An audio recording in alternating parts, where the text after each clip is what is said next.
Pregnant অর্থাৎ গর্ভবতী অবস্থায় যে সকল খাবার খেলে আপনার গর্ভের বাচ্চার ক্ষতি হতে পারে এবং বিভিন্ন ধরনের মারাত্মক সমস্যার সম্মুখীন হতে পারে, ওই সকল খাবার নিয়ে আজকে আমি আলোচনা করব।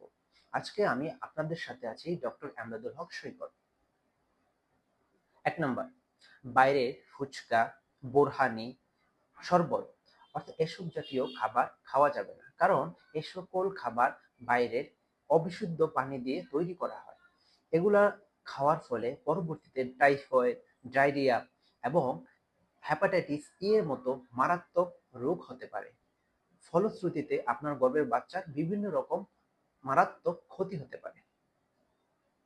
তবে আপনার যদি একেবারেই খাওয়ার ইচ্ছে হয়, তো সেক্ষেত্রে আপনি বাসায় বানিয়ে খেতে পারেন। অর্থাৎ আপনি বিশুদ্ধ পানি দিয়ে আপনি নিজের মতো করে খাবার বানিয়ে খাইতে পারবেন।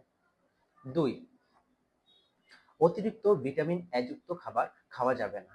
অতিরিক্ত ভিটামিন এ যুক্ত খাবার খেলে পরবর্তীতে আপনার গর্ভের বাচ্চার জন্মগত ত্রুটি দেখা দিতে পারে, যেমন হার্টের সমস্যা, ফুসফুসের সমস্যা এবং বিকলাঙ্গের মতো সমস্যা সৃষ্টি হতে পারে।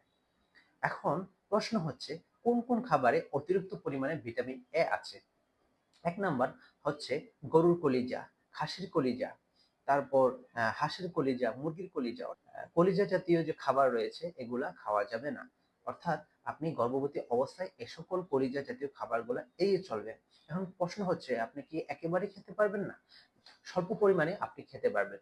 রিসেন্টলি গবেষণায় বলা হয়েছে যে যদি সপ্তাহে 50 থেকে 70 গ্রামের মতো আপনি কলিজা খেয়ে থাকেন, তো সেক্ষেত্রে আপনার কোনো সমস্যার সৃষ্টি হবে না।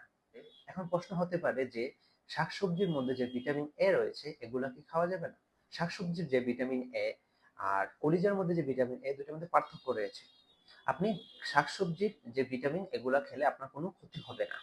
অর্থাৎ আপনাকে শাকসবজি প্রচুর পরিমাণে খেতে হবে, যেটা আপনার ক্ষতি করবে না। 3, ব্রণের চিকিৎসায় যে সকল ওষুধ খাওয়া হয় ওই সকল ওষুধে প্রচুর পরিমাণে ভিটামিন এ থাকে। ওই সকল ওষুধ প্রেগন্যান্সি অর্থাৎ গর্ভবতী অবস্থায় অবশ্যই এড়িয়ে চলতে হবে। 4, ফার্মেসি থেকে ডাক্তারের কোনো পরামর্শ ছাড়া মাল্টিভিটামিন জাতীয় ওষুধ খাওয়া যাবে না। 5 নম্বর হচ্ছে, অনেকেই মনে করে থাকে যে পেঁপে এবং আনারস এ সকল খাবার খেলে গর্ভবতী মায়ের সমস্যা হয়, কিন্তু আপনি পাকা পেঁপে এবং আনারস নির্ভয়ে খেতে পারবেন, কিন্তু কাঁচা পেঁপে অনেক ক্ষেত্রে সমস্যা হতে পারে।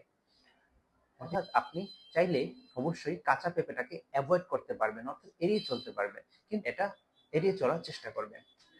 অনেক ইম্পর্টেন্ট একটা কথা, সেটা হচ্ছে গর্ভবতী অর্থাৎ প্রেগন্যান্ট অবস্থায় আপনাকে এই খাবারগুলো অবশ্যই এড়িয়ে চলতে হবে। বিভিন্ন ধরনের চা, কফি, তারপর কোকস, তারপর হলো পেপসি, অর্থাৎ যে এনার্জি ড্রিঙ্ক গুলো রয়েছে ওইগুলা অবশ্যই এড়িয়ে চলতে হবে। এগুলো খাওয়া যাবে না, কারণ এগুলোর মধ্যে প্রচুর পরিমাণে ক্যাফেইন থাকে।